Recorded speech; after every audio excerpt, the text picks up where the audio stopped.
Bismillahirrahmanirrahim. Assalamualaikum warahmatullahi wabarakatuh. Innal hamdalillah nahmaduhu wa nasta'inuhu wa nastaghfiruh wa na'udzu billahi min shururi anfusina wa min sayyiati a'malina. Man yahdihillahu fala mudilla lahu wa man yudlilhu fala hadiya lahu. Wa asyhadu an la ilaha illallah wahdahu la syarika lahu wa asyhadu anna Muhammadan abduhu wa rasuluhu la nabiyya ba'dah. Fa inna asdaqal hadithi kitabullah wa khairal huda huda Muhammad sallallahu alaihi wasallam wa syarral umuri muhdatsatuha wa kullu muhdatsatin bid'ah wa kullu bid'atin dhalalah wa kullu dhalalatin finnar. Para jemaah yang dimuliakan oleh Allah Subhanahu wa taala, pada kesempatan pagi hari ini, hari Sabtu tanggal 6 Dzulqa'dah tahun 1441 Hijriah atau 27 Juni tahun 2020, kita melanjutkan kajian kitab Tafsir As-Sa'di karya Syekh Abdurrahman As-Sa'di rahimahullah. Melanjutkan pertemuan yang sebelumnya, pembahasan kita pada kesempatan kali ini adalah firman Allah Subhanahu wa taala di dalam surat An-Nisa ayat 40, 41 dan 42. Ada di halaman 79. Ada di halaman 79. Allah Subhanahu wa taala berfirman, "Innallaha la yadhlimu mithqala dzarratin wa in taku hasanatan yudha'ifha wa yu'ti min ladunhu ajran 'azima fa kaifa idza ji'na min kulli ummatin bi syahid wa ji'na bika 'ala haula'i shahida yawma idzi yawaddu alladhina kafaru wa 'asaw ar-rasula law tusawwa bihimul ardu wa la yaktumuna Allaha haditha." Kata Allah Subhanahu wa taala, innallaha, sesungguhnya Allah Subhanahu wa taala la yazlim, tidak zalim, mithqala dzarrah, walaupun hanya sedikit, walaupun hanya sebesar biji dzarrah. Wa in taku hasanatan, apabila ada kebaikan, wa in taku hasanatan, kalau ada kebaikan, yudha'ifha, maka akan Allah lipat gandakan balasannya, wa yu'ti min ladunhu, dan akan Allah berikan dari sisinya ajran azima, ada pahala yang sangat besar. Fa kaifa, bagaimana kondisi mereka, idza ji'na, kalau kami hadirkan, min kulli ummatin, dari setiap umat, bisyahid, ada seorang saksi. Setiap umat kita hadirkan ada seorang saksi. Ketika itu bagaimana kondisi mereka nanti? Wa ji'na bika, dan kami hadirkan engkau juga, hai Muhammad, ala haula, terhadap mereka, syahida, sebagai seorang saksi. Ya, bagaimana kondisi mereka? Setiap umat nanti ada seorang saksi. Para nabi akan menjadi saksi bagi umat-umatnya.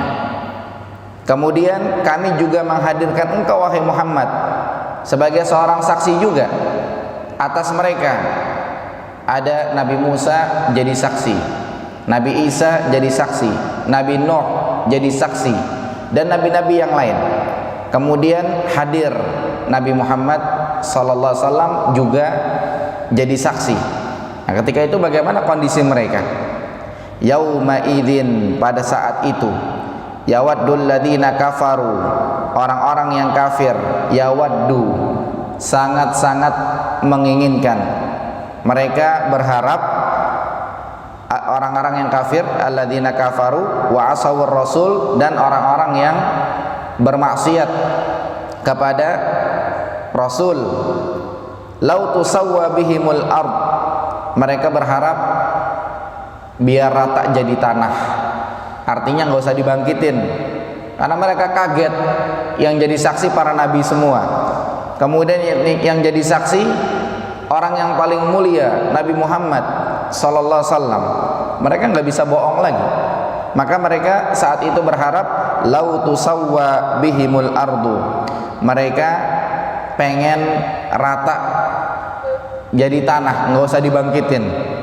Wala yaktumunallaha haditha, dan mereka sama sekali tidak bisa menyembunyikan dari Allah haditha, hadis apapun, perkataan apapun.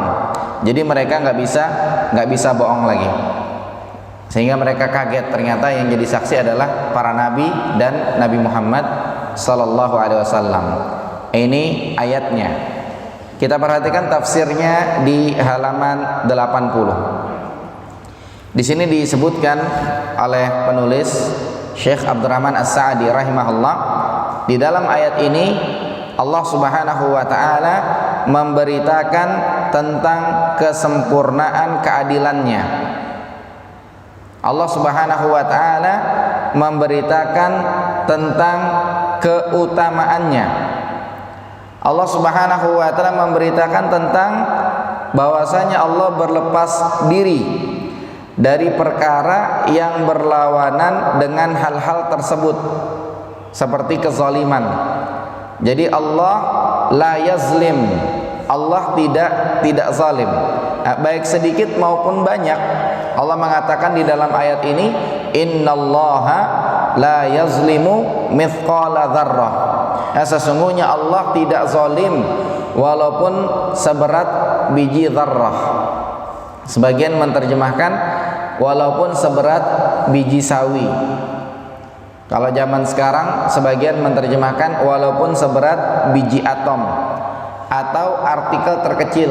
Sederhananya walaupun sedikit atau walaupun kecil, Allah sama sekali tidak akan zalim. Innallaha la yazlimu mithqala dzarrah.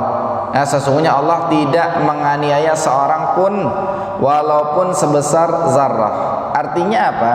Artinya di sini disebutkan oleh Syekh Abdurrahman As-Sa'di rahimahullah, Allah tidak akan mengurangi kebaikan-kebaikan hambanya.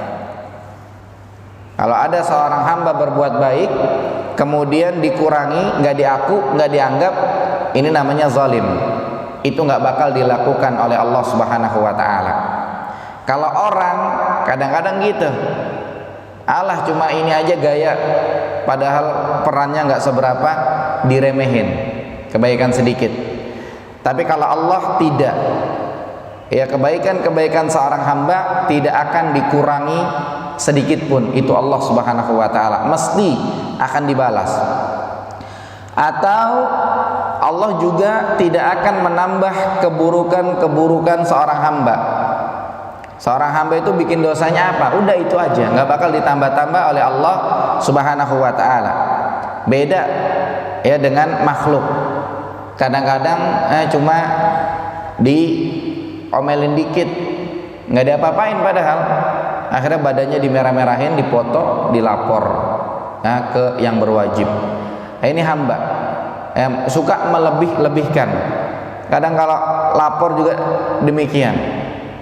Atau mungkin ya suami istri kalau ribut, kadang istrinya ngadu ke keluarganya, suka dilebih-lebihin, suaminya begini-begini demi mendapatkan pembelaan, atau mungkin sebaliknya. Itu hamba. Tapi Allah Subhanahu wa taala, innallaha la yazlim, Allah tidak bakal zalim. Dalam artian kebaikan ya tetap segitu-segitu aja, dan keburukan juga tetap segitu-segitu aja. Kalau kita lihat di ayat yang lain, surat Az-Zalzalah yang sering kita dengar, ini semakna dengannya. Allah berfirman, "Faman ya'mal mithqala dzarratin khairan yarah." Faman ya'mal, barang siapa yang beramal mithqala dzarrah, walaupun cuma sebesar biji dzarrah, walaupun cuma sedikit, khairan, berupa kebaikan, yarahu, pasti akan dia lihat balasannya. Barang siapa yang beramal walaupun cuma sedikit berupa kebaikan, pasti akan dia terima balasannya. Walaupun sedekah cuma 2.000, walaupun sedekah cuma 5.000, 10.000, pasti akan dia terima balasannya. Berbeda seorang hamba, kadang-kadang suka nganggap sepele.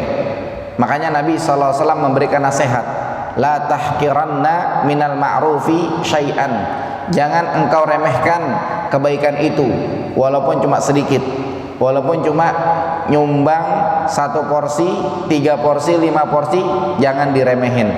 Walaupun cuma ngasih permen 1, jangan diremehin. Saya pernah ketika umroh lagi jalan di pelataran Masjidil Haram, dipanggil sama orang. Saya nggak tahu dia orang Arab apa orang mana, yang jelas bukan orang Indonesia. Dia panggil, tahu-tahu saya dikasih permen 1. Saya bilang syukran gitu doang. Kemudian ada salah seorang jamaah saya dipanggil waktu di Masjidil Haram atau di Masjid Nabawi, saya lupa, dia cerita dia cuma pengen dikasih minyak wangi seoles doang.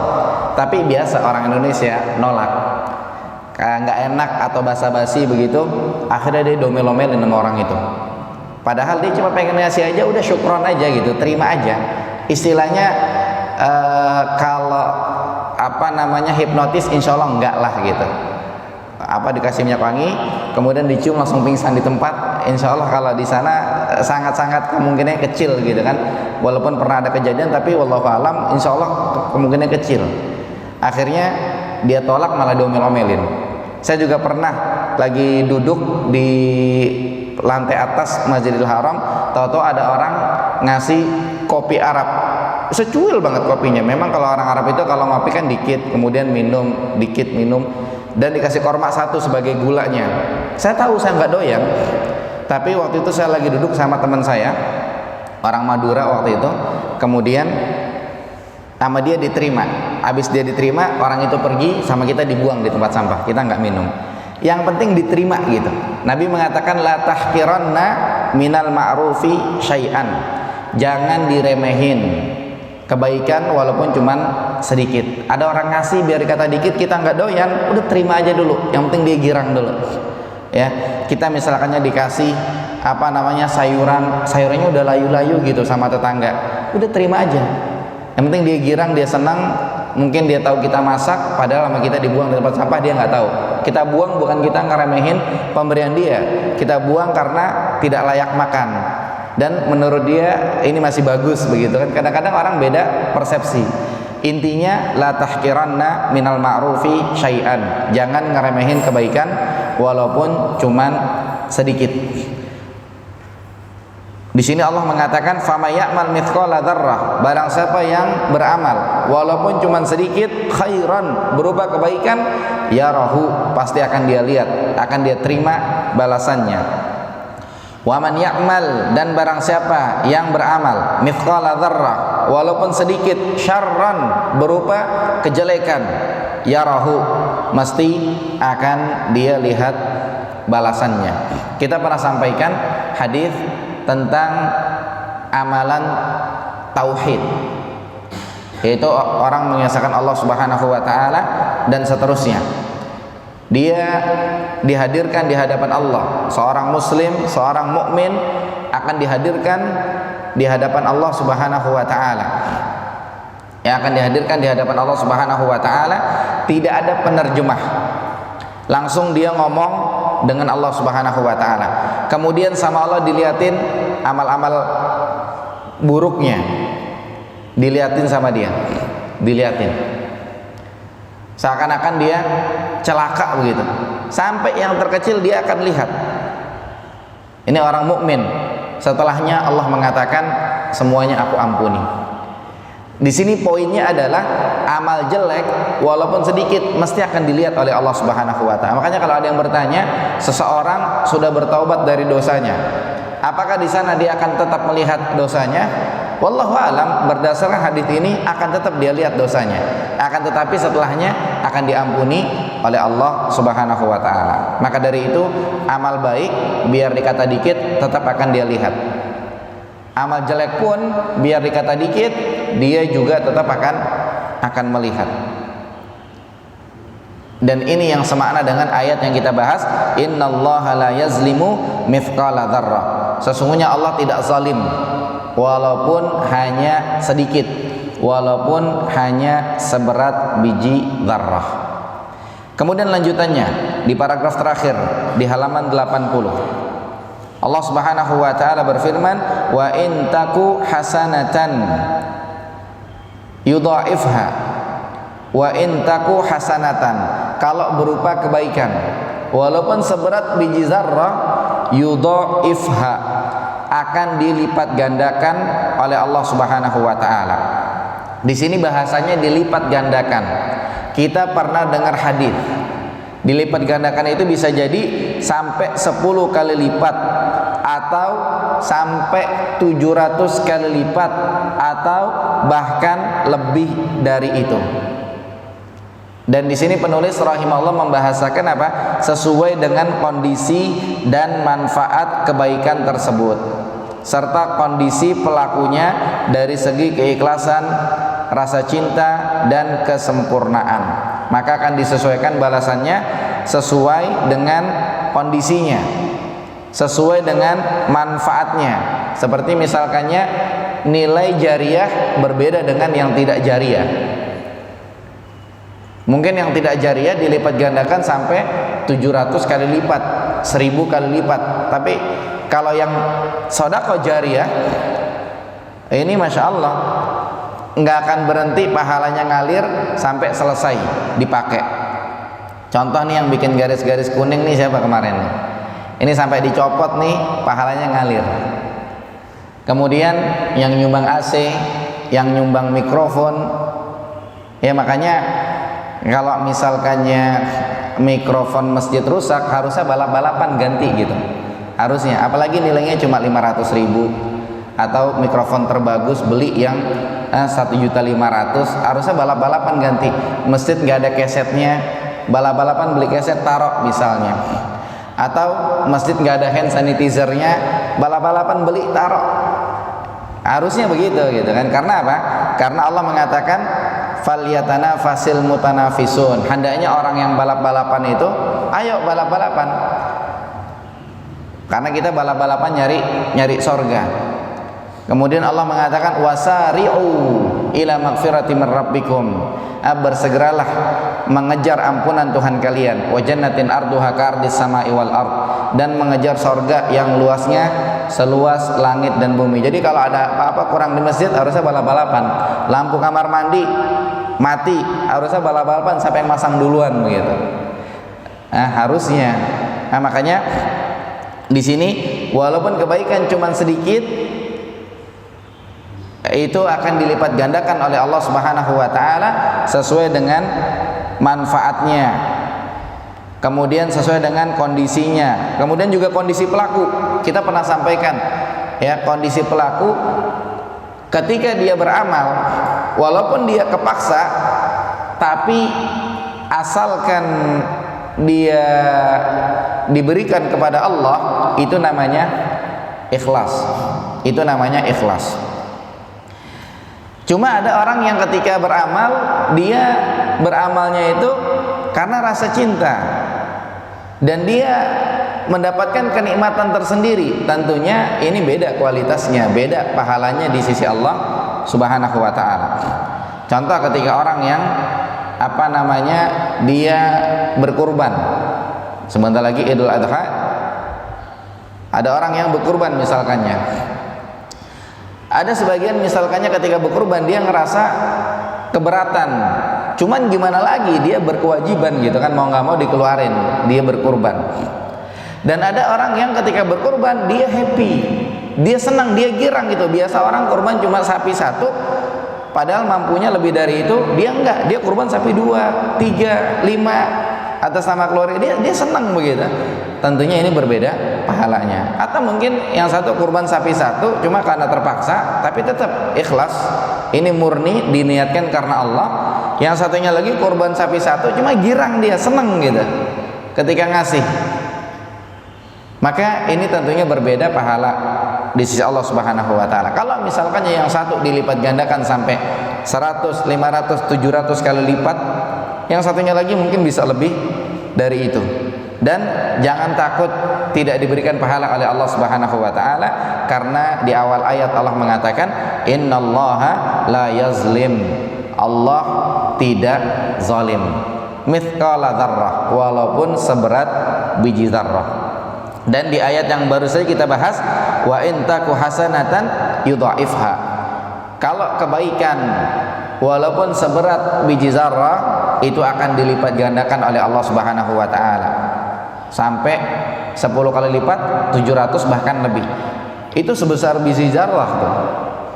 Permen tuh masih kalah, korma satu masih kalah. Maka dari itu apa? Maka dari itu bagaimana kalau sedekahnya lebih besar lagi? Ini bakalan lebih dilipat gandakan oleh Allah Subhanahu wa taala. Bahkan di ayat berikutnya lihat wa yu'ti min ladunhu ajran 'azima. Dan akan Allah berikan dari sisinya ada pahala yang besar. Pahala yang besar berupa apa? Kata Syekh Abdurrahman As-Sa'di rahimahullah, yaitu sebagai tambahan atas pahala perbuatan itu sendiri berupa taufik kepada amalan-amalan baik lainnya. Artinya apa? Amalan baik akan menghadirkan amalan-amalan baik lainnya. Contoh, ya, ada orang misalkannya sholatnya cuma Jumatan doang, jangan diremehin. Nanti pelan-pelan lama-lama sholat maghrib dia datang. Misalkannya ada orang ke masjid, awalnya nggak pernah ke masjid, cuma karena Jumatan dia ke masjid. Mungkin dia dengar imamnya enak, atau dia dengar orang-orangnya enak, atau dia lihat pengumuman apa di masjid, akhirnya dia maghrib datang. Isya nggak datang tuh, jangan diremehin. Entah lama-lama besok Isya datang. Mungkin zuhur asar nggak datang, jangan diremehin. Lama-lama insya Allah datang zuhur asar. Lama-lama subuh pun juga datang. Lama-lama kegiatan masjid pun ikut. Mungkin pengajian ikut, panitia kurban dia ikut, panitia pembangunan juga dia ikut. Seperti itu.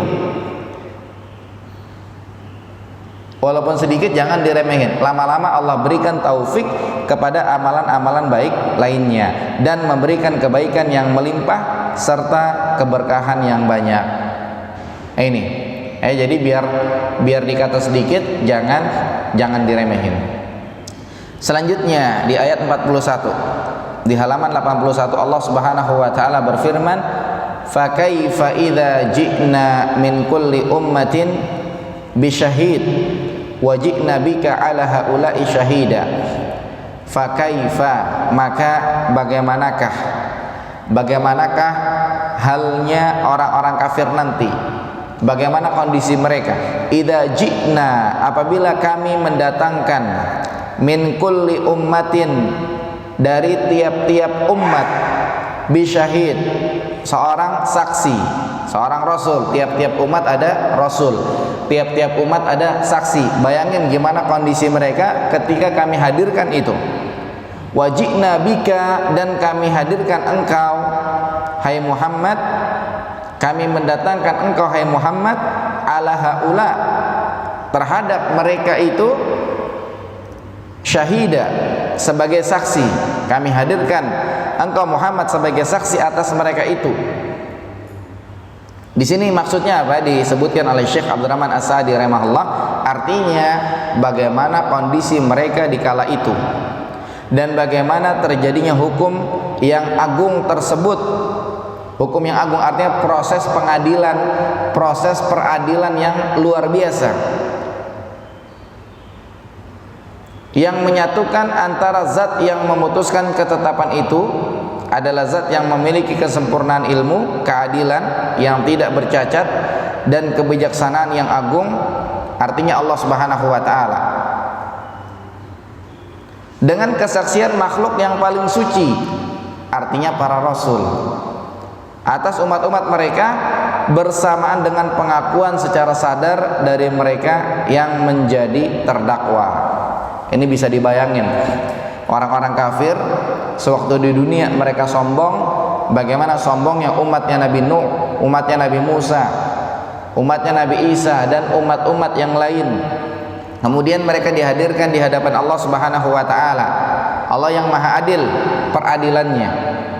Kemudian ada saksi para rasul, orang-orang yang paling suci. Kemudian ada Nabi Muhammad SAW, gimana nggak malu mereka? Bagaimana kondisi mereka di kala itu? Yang demikian itu demi Allah adalah hukum yang paling umum dan menyeluruh, nggak pilih kasih, yang paling adil dan paling agung.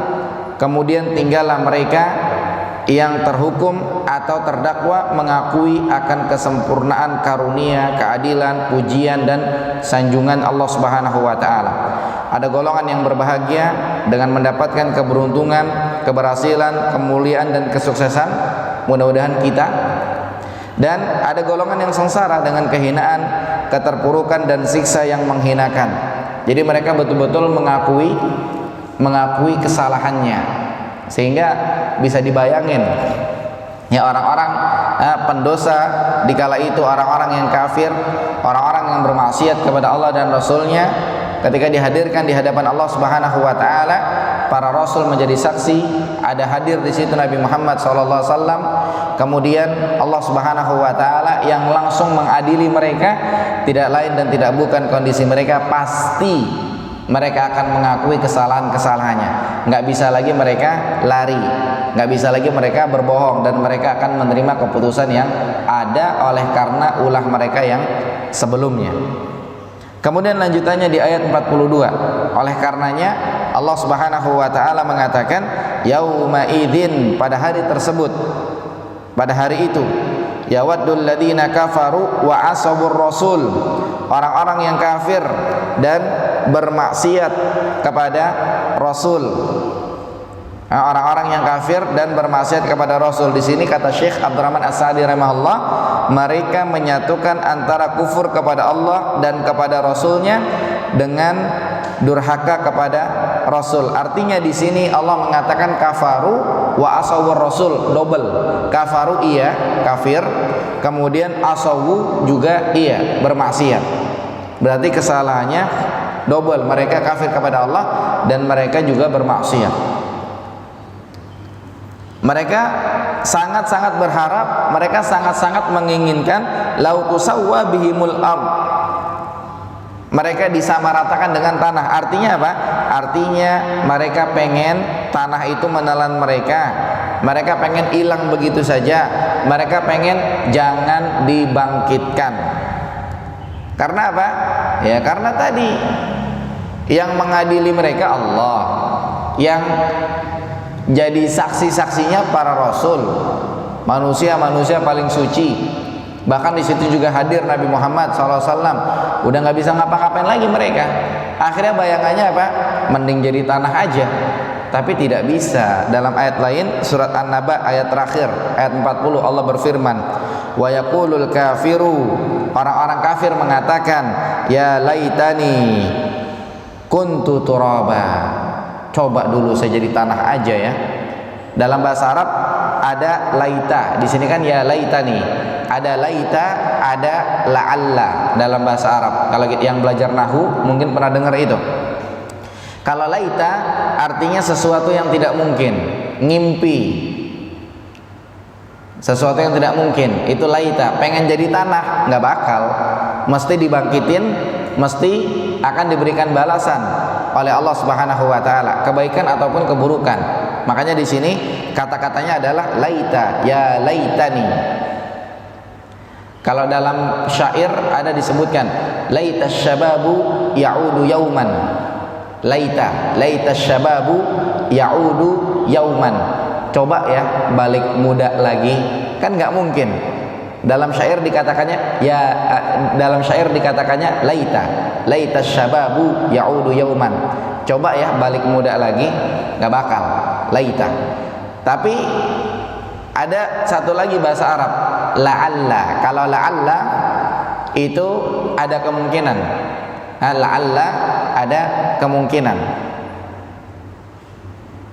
La'alla ini ada kemungkinan. Contohnya apa? La'alla sa'atu takunu qariba dalam Quran. La'alla sa'atu takunu qariba. Bisa jadi hari kiamat itu udah dekat. itu bisa jadi, ada kemungkinan. Tapi kalau ini ya laitani laita, ya laitani kuntu turaba, coba ya saya jadi tanah aja, ini nggak bakal. Nah, makanya ini sebagai bantahan kepada perkataan-perkataan orang kafir, hidup itu gampang, tinggal hidup, mati jadi tanah, selesai.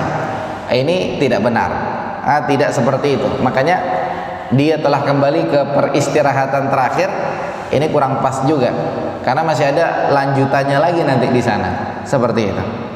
Nah, sehingga di sini orang-orang kafir mereka akan terbelalak di kala itu.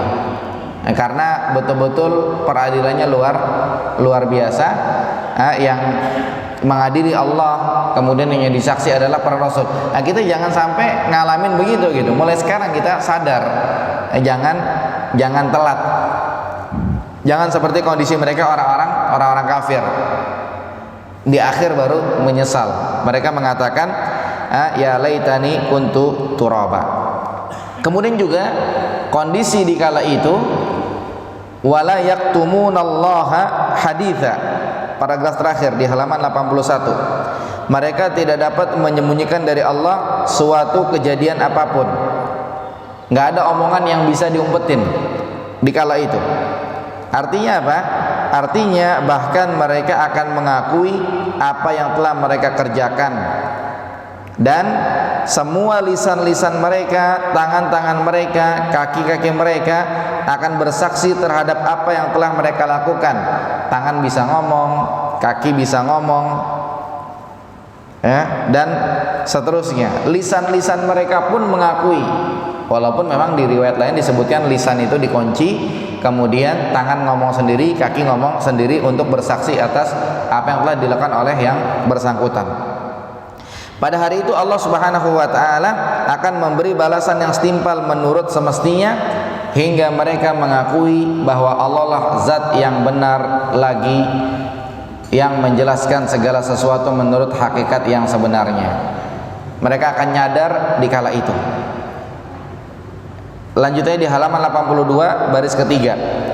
Adapun riwayat yang menyatakan bahwasanya kaum kafir menyembunyikan kekufuran dan pengingkaran mereka, sesungguhnya hal tersebut terjadi pada beberapa kondisi pada hari kiamat, yaitu ketika mereka mengira bahwa pengingkaran mereka akan berguna bagi mereka sehingga terbebas dari siksa Allah Subhanahu wa taala. Jadi kalau kita pernah dengar penjelasan orang kafir menyembunyikan perkataan mereka, menyembunyikan pengingkaran mereka di hari kiamat cuma dalam rangka bela diri, tapi itu tidak manfaat buat mereka. Namun bila mereka telah mengakui kenyataan dan seluruh anggota badan mereka akan bersaksi atas semua perbuatan mereka, maka saat itulah segala perkara akan jelas, hingga tindakan menyembunyikan itu tidak memiliki manfaat atau faedah. Artinya ketika mereka udah ngakuin, kemudian kaki udah ngomong, tangan udah ngomong, mereka nggak bisa apa-apa lagi, ya sudah, semua belangnya ketahuan. Sehingga kesimpulan dari ayat ini, ayat yang kita bahas surat An-Nisa ayat 40, 41, 42, bahwasanya Allah Subhanahu wa taala tidak akan zalim kepada hambanya. Kalau ada kebaikan walaupun seberat biji zarrah, masih dilipat gandakan oleh Allah 10 kali lipat sampai 700 kali lipat, bahkan lebih, tergantung kondisi dia, manfaatnya bagaimana, dan seterusnya. Kemudian keburukan pun demikian. Keburukan pun demikian. Bahkan dalam hadis kita pernah dengar yang namanya kebaikan, orang kalau baru niat saja itu udah dicatat kebaikan. Kemudian kalau dia lakukan niatnya, dicatat dan dilipat gandakan 10 kali lipat sampai 700 kali lipat, bahkan lebih. Ada orang niat nih, besok dia pengen kurban, itu udah dicatat satu kebaikan. Dia belum beli, udah dicatat satu kebaikan. Dan kalau dia udah laksanakan itu, akan Allah lipat gandakan 10 kali lipat sampai 700 bahkan lebih. Bisa jadi seseorang niat kurban, kemudian Allah menakdirkan dia ada urusan sehingga tidak jadi niat kurban. Bahkan dia udah lapor lagi mungkin sama panitia, besok saya kurban. Akhirnya dia nggak jadi kurban. Allah menakdirkan demikian. Panitia manusia biasa, jadi kalau besok dia ngomong ke sana kemari ya sabar aja begitu. Bukan Allah ini panitia nih, ya. Tapi kalau Allah tidak, baru niat itu udah dicatat satu kebaikan. Besok ketika dilakukan dicatat 10 kali lipat sampai 700 kali lipat bahkan lebih. Kemudian keburukan orang baru niat itu belum dicatat.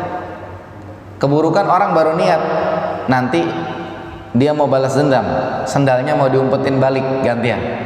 Tapi nggak jadi, dia baru niat, cuma ya mungkin dia di masjid dengar kultum kali 7 menit, di situ dia sadar, atau ada pembacaan hadis, atau dia lagi main handphone, dia baca-baca artikel nasihat, dapat hidayah, dia nggak jadi, dia ngumpetin sendalnya, maka nggak jadi dicatat sebagai dosa.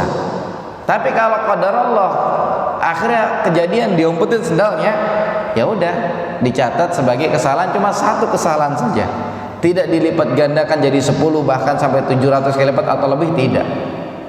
Ini sudah sangat besar rahmat Allah Subhanahu wa taala. Ini termasuk bagian dari rahmat Allah, karena kita dengar rahmat Allah itu ada 100. Yang dilempar ke bumi itu cuma 1, yang diturunin ke bumi cuma 1.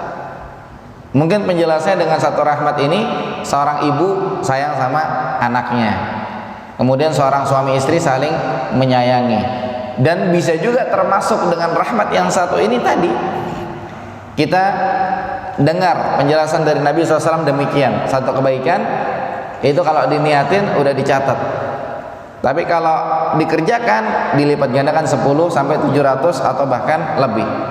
Berbeda dengan keburukan. Maka di sini Allah tidak zalim kepada hambanya. Bahkan Allah akan kasih balasan yang luar biasa. Kalau di sini penjelasan dari Syekh Abdurrahman As-Sa'di rahimahullah,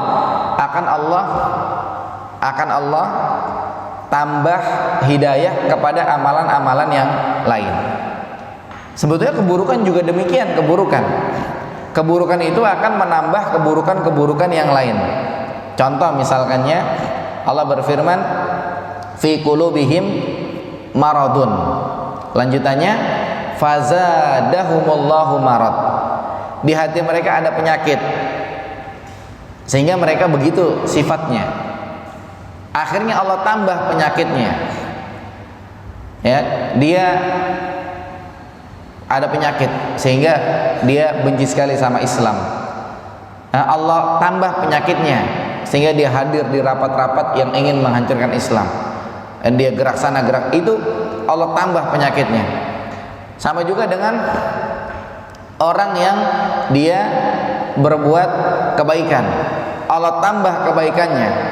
Ya, awalnya cuma Jumatan, lama-lama dia maghriban, lama-lama dia terus sholat 5 waktu akhirnya, ya, itu demikian.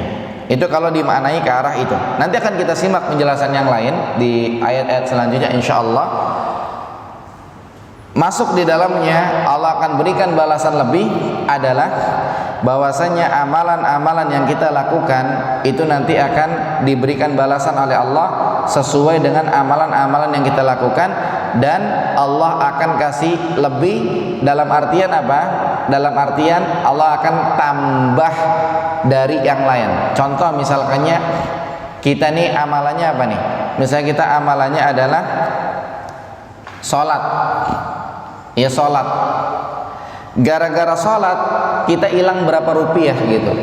Contoh sebagian pedagang sholat zuhur, mereka tetap ngelayanin pembelinya. Ketika dinasehatin, kenapa nggak sholat dulu? Jam segini lagi rame, sayang kalau ditinggalin. Harusnya coba ditinggalin, nanti ruginya berapa? Oh, gara-gara ditinggalin, nominal kerugiannya itu sampai 2 juta misalnya. Itu ntar Allah ganti itu 2 juta. Karena ada orang-orang yang nggak mau ngebelain waktunya demi akhirat, untuk menunaikan sholat, untuk ngeluangin waktu belajar agama, mereka nggak mau tuh. Karena hilang sekian rupiah. Contoh, mereka harus berangkat misalkannya, kalau berangkatnya ntar habis pengajian mungkin perhitungannya mereka akan rugi 10 juta. Tapi kalau berangkat dari sekarang bakal dapat tuh 50 juta kalau dihitung-hitung waktu. Itu nanti akan Allah ganti. Akan Allah ganti, karena ada orang yang hitung-hitungannya matang gitu. Sehingga urusan akhirat itu belakangan. Padahal harusnya urusan akhirat itu depanan, dunia itu ngikut. Makanya yang lebih tepat, wallahu alam, ya, sholat yang benar gitu. Jangan lupa kerja. Bukan kerja yang benar, jangan lupa sholat. Kerjanya kelewat benar ya, sholatnya entar-entaran gitu kan. Jangan lupa sholat. Makanya demikian. Nah, nanti setelah Allah sudah bayar itu semua, Allah ganti dengan kenikmatan-kenikmatan yang lain yang lebih. Kita lihat orang masuk surga, udah ada kenikmatan ini, kenikmatan ini, kenikmatan ini, kenikmatan ini. Misalnya itu udah dianggap kebayar capeknya kita beribadah kepada Allah, walaupun udah lebih itu hitungannya, tapi Allah masih kasih yang lain. Apa itu? Allah kasih kenikmatan orang-orang yang beriman nanti bisa melihat wajah Allah di sorga. Ya, mudah-mudahan kita mereka. Itu ketika sudah melihat wajah Allah di sorga, semua kenikmatan-kenikmatan sorga itu akan dilupakan. Karena itu sudah puncak kenikmatan ketika seseorang bisa melihat wajah Allah Subhanahu wa ta'ala. Ya, jadi kita yang sabar di dunia ini dalam kita menjalankan ketaatan-ketaatan kepada Allah Subhanahu wa ta'ala. Bahkan kita harus ngebela-belain diri untuk kita belajar agama. Karena kita aja ngebela-belain diri keluar kota demi biar kita hidup enak, biar perut kita aman, kemudian juga mungkin rumahnya juga aman, kendaraannya aman, biar hidup enak. Kenapa kita nggak belajar bela-belain waktu belajar agama biar hidup enak juga gitu? Karena inti hidup enak adalah agama. Ketika orang agamanya bagus, ilmu agamanya bagus, karena Allah mengatakan alladzina amanu wa amilus sholihat. Imannya bagus, amal solehnya bagus, yang lainnya berkah insyaallah. Berapa banyak orang-orang kaya, mereka hidupnya tidak nyaman. Tapi orang-orang yang beriman dan beramal soleh, masya Allah, biar hartanya segitu-segitu aja, tapi nyaman-nyaman aja. Kenapa? Karena iman dan amal soleh yang mereka lakukan itu membawa keberkahan buat badannya dia, buat jasadnya dia, buat ruhnya dia, buat dunianya dia, buat akhiratnya dia, buat agama, dan buat semua-muanya. Tapi kita lihat ada orang-orang kaya yang suka traveling. Kadang-kadang mungkin ke negara tetangga. Kadang-kadang ada orang kaya yang nauzubillah mereka berangkat ke dunia-dunia malam, atau mereka bayar-bayar perempuan dan seterusnya. Kenapa mereka lakukan itu semua? Mereka ingin mencari sakinah. Mereka ingin mencari ketenangan, tapi salah jalan. Kadang mereka apa aja dibeli, ini dibeli, itu dibeli. Ya, mungkin ya TV-nya gede bener, atau mungkin handphonenya yang secanggih-canggihnya. Mungkin di antara mereka ada yang memang kebutuhannya itu kita tidak bahas. Akan tetapi yang kita bahas adalah yang tidak ada kenyang-kenyangnya. Handphone bolak-balik ganti. Kenapa demikian? Mereka pengen cari ketenangan, mereka pengen cari kebahagiaan. Tapi kebahagiaan tempatnya bukan di situ. Kebahagiaan itu tempatnya di belajar agama. Kebahagiaan itu tempatnya di iman dan amal saleh. Tanpa itu, berapapun duit yang kita keluarkan, kita jalan-jalan ke sana, jalan-jalan kemari, pengen refreshing, pengen ketenangan, nggak bakal ada ujungnya. Akan tapi ketika dia belajar agama, Nabi mengatakan, ma jalasa qaumun fi baitin min buyutillah, tidaklah suatu kaum mereka duduk di salah satu rumah Allah, yatluna kitaballah, mereka membaca Al-Qur'an, wa yatadarasunahu fima bainahum, kemudian saling mengajarkan sesama mereka, illa nazalat alaihimus sakinah, melainkan akan turun ketenangan kepada mereka, wa ghasyiyatuhumur rahmah, Kemudian rahmat pun akan menghujani mereka.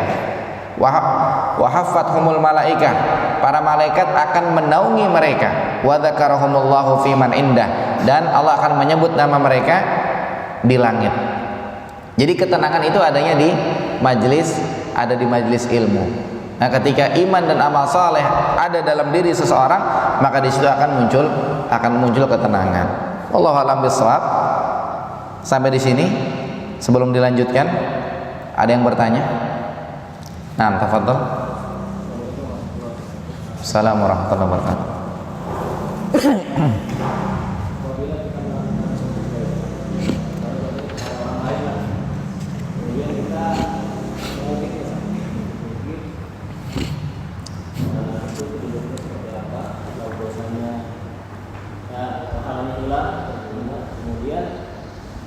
Apabila setelah itu kita menyadarinya dan kita bertobat dari kesalahan itu pahalanya gimana? Atau kembali lagi atau setelah masih jelas? Taib, ada pertanyaan. Barakallahu fiik. Ketika ada orang yang ngungkit-ngungkit pemberian, ya, ketika ada orang yang ngungkit-ngungkit pemberian, itu dosanya seperti apa? Atau akibatnya seperti apa? Kemudian kalau dia nyadar ternyata dia salah, kemudian dia bertaubat, nanti yang akan dia dapat itu apa? Ini jawabannya dua-duanya ada dalam Al-Quran. Yang pertama, ya, ngungkit-ngungkit pemberian itu akibatnya apa? Jawabannya ada di dalam surat Al-Baqarah ayat 262. Ngungkit-ngungkit pemberian akibatnya apa? Jawabannya ada di dalam surat Al-Baqarah ayat 262. Allah Subhanahu wa taala berfirman, "Alladzina yunfiquna amwalahum fi sabilillah." Orang-orang yang menginfakkan harta mereka di jalan Allah. "Tsumma la yutbi'una ma anfaqu mannan wala adza." Kemudian mereka tidak membarengi infaknya itu dengan mannan wala adza. Mereka tidak membarengi infaknya dengan ngungkit-ngungkit pemberian atau nyakitin orang yang diberi. Jadi infak nggak usah ngungkit-ngungkit dan nggak usah nyakitin. Ketika ngungkit-ngungkit itu kan nyakitin, atau nyakitin yang lain, ngasihnya dilempar.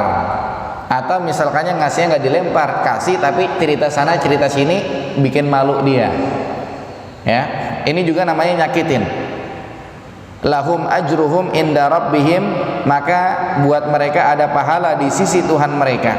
Pahalanya apa? Oh, besar sekali. Allah hanya membahasakan di sisi Allah, jadi jangan tanya pahalanya gedenya kayak apa. Wala khaufun alaihim walahum yahzanun, dan mereka tidak perlu takut, mereka tidak perlu sedih kalau infak dan tidak membarengi infaknya itu dengan ngungkit-ngungkit dan dengan nyakitin. Berarti kebalikannya, kalau ada orang infak sama dia diungkit-ungkit atau misalnya nyakitin orang yang diberi, entah caranya dilempar, entah cerita sana cerita sini dan seterusnya, maka yang dijanjiin nggak bakal dia dapat akibatnya. Di sisi Allah nggak ada pahala, dan kata-kata dari Allah dia nggak perlu takut, ini juga nggak dapat, dia nggak perlu sedih, nggak dapat, dia bakal takut dan dia bakal sedih nanti. Lihat ujung-ujungnya dia bakal nyesel. Gara-gara apa? Gara-gara dia mengungkit-ungkit pemberian. Ini kalau dia lakukan. Kemudian ketika dia bertobat, apa yang dia dapat? Kalau dia dia sadar, akhirnya dia tobat. Tobat ini syaratnya ada berapa? Ada 4, ya. Yang pertama, dia menyesali perbuatannya. Nyesel dia udah ngungkit-ngungkit. Kenapa ngungkit-ngungkit gitu kan? Kemudian yang kedua, dia niat jangan ngulangi lagi. dia niat jangan ngulangi lagi. Besok kalau ngulangi lagi gimana? Ya kembali ke yang pertama, nyesel, dia ngulangi lagi. Yang kedua, niat lagi jangan ngulangi lagi. Kemudian yang ketiga, minta ampun kepada Allah Subhanahu wa taala. Jadi nyesel yang pertama, yang kedua niat jangan ngulangi lagi. Nanti kalau ada yang nanya, gimana Ustadz kalau dia ngulangi lagi? Balik lagi yang pertama, harus nyesel lagi dia. Niat lagi jangan ngulangi lagi. Yang ketiga, minta ampun kepada Allah. Yang keempat, kalau berkaitan dengan makhluk, minta maaf. Dia minta maaf tuh udah ngungkit-ngungkit pemberian datang. Ya minta maaf.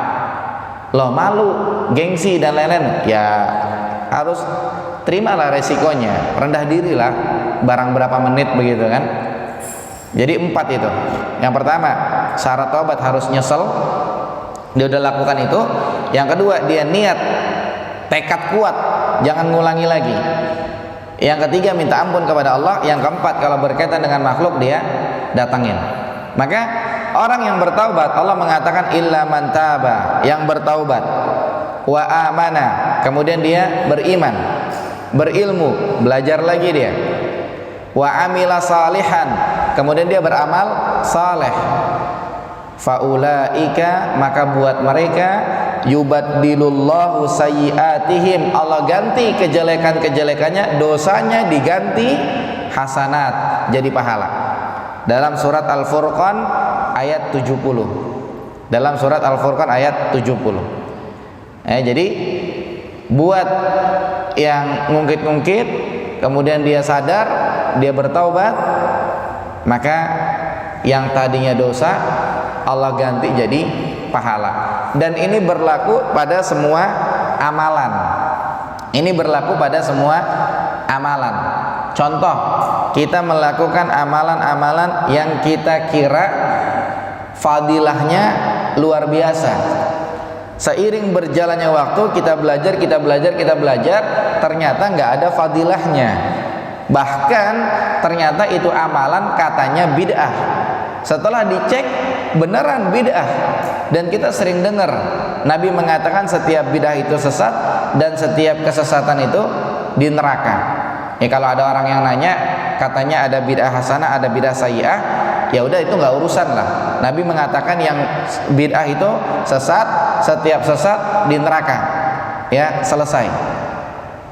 Maka di situ dia nyadar, dan amalan yang dia udah lakukan bertahun-tahun, udah 20 tahun, 30 tahun, udah dia tinggalin lagi. Dan bahkan mungkin orang-orang pada ngomongin dia. Yang biasa dia nongol nggak nongol, dicari-cari. Itu 30 tahun ketika dia bertaubat kepada Allah, kemudian dia amanah, dia beriman, dia berilmu, dia belajar, wa amila salihan, dan dia mulai beramal saleh. Amal saleh artinya apa? Amalan-amalan sesuai dengan yang disyariatkan. Kalau tidak sesuai, bukan amal saleh. Jadi amal saleh itu bukan baca surat ini amal saleh, baca surat itu amal saleh, enggak, tapi disyariatin apa enggak, masalahnya begitu. Bukan dibilang masa sholawatan dibilang bid'ah, masa surat ini dibilang bid'ah, surat itu dibilang bid'ah. Bukan itu masalahnya. Amal soleh itu masalahnya diperintah atau tidak, disyariatkan atau tidak begitu. Akhirnya amalan yang sudah dia kerjakan 20 tahun, 30 tahun dia tinggalkan itu, maka akan dianggap pahala oleh Allah Subhanahu wa taala dengan syarat apa? Tadi dia bertaubat, dia nyesel dia udah lakuin itu, dan dia niat tekad jangan lakuin lagi, dan dia minta ampun kepada Allah, dia udah lakuin itu selama sekian tahun dia lakuin, maka akan Allah ganti dosa-dosanya dengan kebaikan. Ini jawabannya wallahu alam, ada di 2 ayat tadi, di surah Al-Baqarah dan di surat Al-Furqan. Wallahu alam. Ada lagi yang lain yang bertanya?